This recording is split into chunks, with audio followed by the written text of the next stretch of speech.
कक्षा 11 agriculture biology की class में आप सभी का स्वागत है। आज का हमारा अध्याय है अध्याय 2 कोशिका एवं कोशिका चक्र, सेल एंड सेल साइकिल।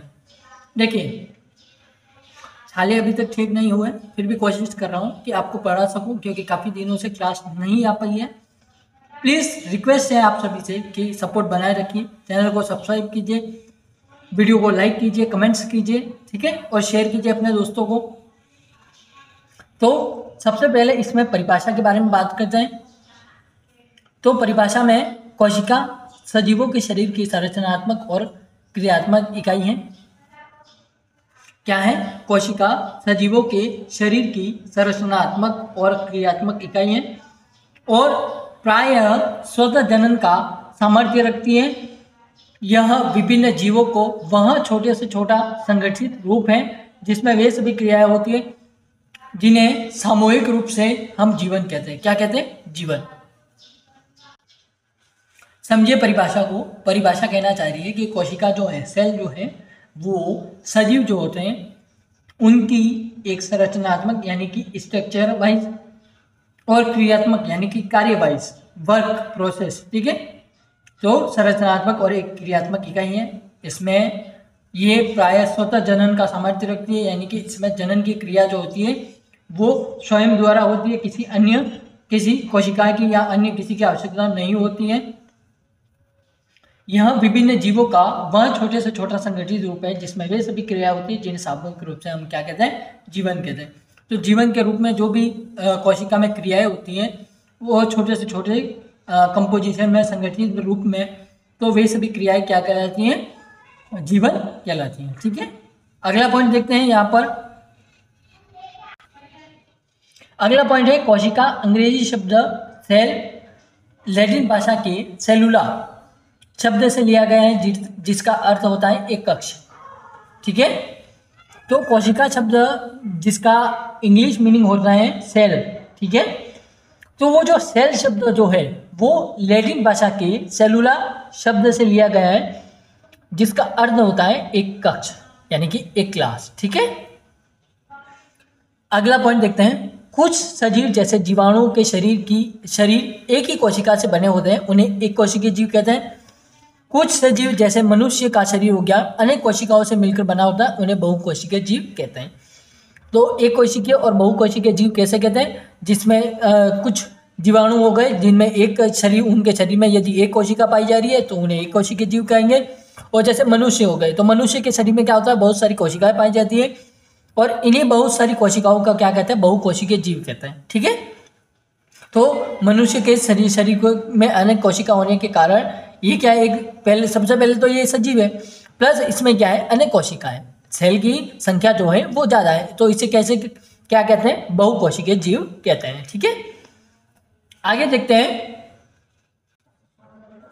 अगला पॉइंट देखिए। कोशिका की खोज तो कोशिका की खोज का श्रेय यानी कि जो श्रेय है वो रॉबर्ट हुक को जाता है। इन्होंने 1665 ईस्वी में सन 1665 में इन्होंने खोज की थी। किसकी? कोशिका की। किसने की थी? रॉबर्ट हुक ने की थी, जिन्होंने सर्वप्रथम कार्क की स्लाइड में दिखाई देने वाले छोटे छोटे कोष्ठों को सेलुली नाम दिया, जो वास्तव में कोशिका भित्ति थी। तो कोशिका भित्ति के जो इन्हें छोटे छोटे रूप दिखाई दिए, छोटे छोटे कोष्ठक दिखाई दिए, छोटी छोटी क्लास दिखाई दी, यानी कि जो वर्ग टाइप में या वर्ग टाइप के जो शेप होते हैं उनमें इन्हें एक क्लास के रूप में कुछ कोष्ठक जिन्हें कहते हैं अपन इस प्रकार से बनाते हैं। ये देखिए, मैंने 1665 के रूप बाहर कोष्ठक बना रखा है, तो इसी प्रकार से कोष्ठक के रूप में एक डिब्बे के रूप में इनको कुछ कोष्ठें बनी हुई दिखाई दी, उनको इन्होंने सेलुलिन नाम दिया, जो वास्तव में क्या थी? कोशिका भित्ति थी, ठीक है। क्लियर होगा। जीवित कोशिका का अध्ययन सर्वप्रथम लीवेनहॉक द्वारा किया गया था। अब यहाँ पर क्वेश्चन कंफ्यूजन वाला क्या है? सबसे पहले कोशिका की खोज का श्रेय शब्द क्वेश्चन कैसे पढ़ना है, उसमें कह क्या रहा है उसको समझना है, ठीक है। श्रेय पूछा जाए तो रॉबर्ट हुक, इन्होंने 1665 में इसको जाना, समझा और इसका थोड़ी सी रिसर्च की इसके बारे में, ठीक है। फिर जीवित कोशिका जो होती है उसका अध्ययन सर्वप्रथम किसने किया? तो लीवेनहॉक लीवन हॉक द्वारा, या हुक द्वारा भी, कहीं पर हुक भी लिखा हुआ है, तो लीवन हॉक द्वारा किया गया था। ठीक है, आगे बढ़ते हैं। अब हम बात करेंगे कोशिका सिद्धांत, सेल थ्योरी के बारे में। तो एक वैज्ञानिक होते हैं, उसके बारे में बात करेंगे यहाँ पर।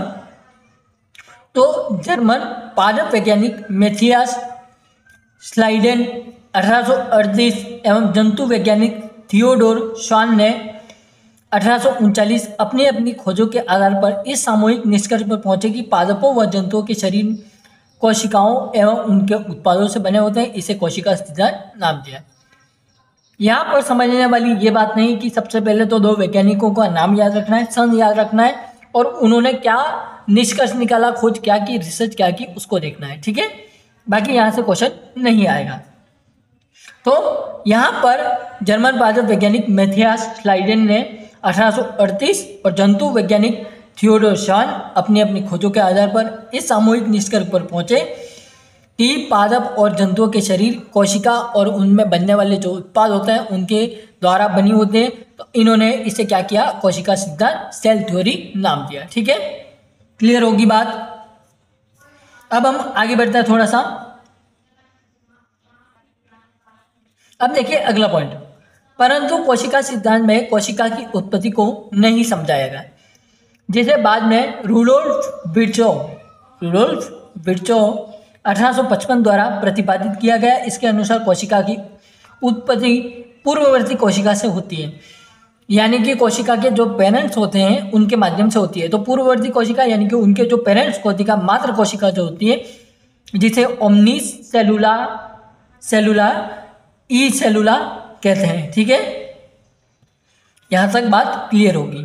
तो उन्होंने क्या किया कि जो दो वैज्ञानिक थे, पादप वैज्ञानिक और जंतु वैज्ञानिक, उन्होंने क्या किया, एक सामूहिक निष्कर्ष पर पहुंच गए, लेकिन उन्होंने सिर्फ ये बताया कि शरीर में कोशिका उनके उत्पादों के द्वारा बनती हैं। इसे कोशिका सिद्धांत उन्होंने नाम दे दिया। ठीक है, उन्होंने कहा कि पादपों व जंतुओं के शरीर कोशिकाओं एवं उनके उत्पादों से बने होते हैं। इसे कोशिका सिद्धांत उन्होंने नाम दे दिया, लेकिन उसमें कोशिका की सेल की उत्पत्ति, ओरिजिन कैसे हुआ, उसकी कुछ भी बात वहाँ पर नहीं की गई। तो एक वैज्ञानिक दूसरे आते हैं जिनका नाम है रुडोल्फ विर्चोव। उन्होंने 1855 में कोशिका की उत्पत्ति के बारे में थोड़ा सा बात की और उन्होंने कहा कि इसकी जो उत्पत्ति होती है वो पूर्ववर्ती कोशिका से होती है। ठीक है, अब देखिए बाद में कोशिका सिद्धांत को नेगेली एवं रुडोल्फ विर्चोव ने नए रूप में इस प्रकार प्रस्तुत किया। अब यहाँ पर एक वैज्ञानिक नए और आते हैं, उनका नाम है नेगेली। तो ये जो दो पॉइंट हमने पढ़े, इसके बाद में तीसरे पॉइंट में एक वैज्ञानिक आते हैं और उनके साथ देते हैं रुडोल्फ विर्चोव। इन्होंने 1846 में नेगेली ने और 1855 में रुडोल्फ विर्चोव ने नए रूप में इस प्रकार प्रस्तुत किया। कैसे किया, आइए एक एक पॉइंट करके बात करते हैं। सबसे पहले इन्होंने नंबर 1 बात कही, कोशिका सजीवों की संरचनात्मक एवं क्रियात्मक इकाई है, जो कि अभी हमने परिभाषा में पढ़ा। ठीक है, दूसरा इन्होंने कहा कि सभी सजीवों का शरीर एक या अनेक कोशिकाओं तथा उनके उत्पादों से बना होता है।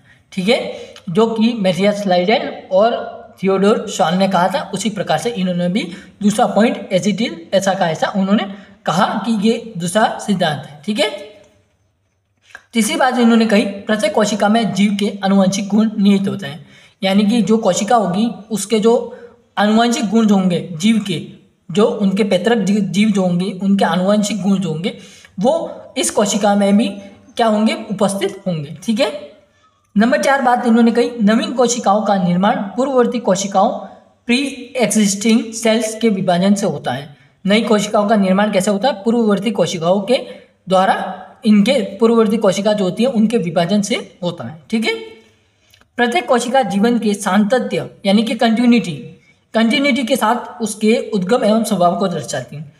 जो कोशिका होती है उसके जीवन में जब धीरे धीरे कंटिन्यूटी बनी रहती है, तो उसके साथ में वो अपना उद्गम यानी कि उसकी उत्पत्ति कैसे हुई है और उसका स्वभाव कैसा है उसको दर्शाती है।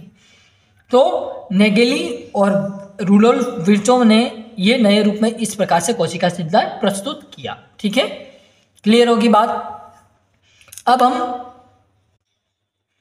यहां पर आपकी बुक में दे रखा है विषाणु कोशिका सिद्धांत के अपवाद क्यों हैं। विषाणु जो है वो कोशिका सिद्धांत के अपवाद क्यों हैं, क्योंकि इनमें स्वतंत्र विभाजन की क्षमता नहीं पाई जाती है। इनमें जो विभाजन होता है वो स्वतंत्र नहीं होता है, स्वतंत्र नहीं होता है। इनको किसी न किसी दूसरी जीवित कोशिका की आवश्यकता होती है। ठीक है, इनमें प्लाज्मा झिल्ली, कोशिका द्रव्य, विकर को और अन्य नाम से एंजाइम कहते हैं, कोशिकीय अवयव इत्यादि इनमें क्या होते हैं, अनुपस्थित होते हैं। ठीक है, केवल एक केंद्रक अम्ल पाया जाता है, या तो डीएनए होगा या आरएनए, दोनों में से कोई एक पाया जाता है। ठीक है, तो कोशिका में दोनों केंद्रक अम्ल पाए जाते हैं। ठीक है, ये था विषाणु कोशिका सिद्धांत के अपवाद और कोशिका सिद्धांत अभी हमने पढ़ लिया, परिभाषा हमने देख ली। तो आज की क्लास को यहीं पर समाप्त करते हैं। Thanks for watching. जय हिंद, जय भारत, बाय बाय।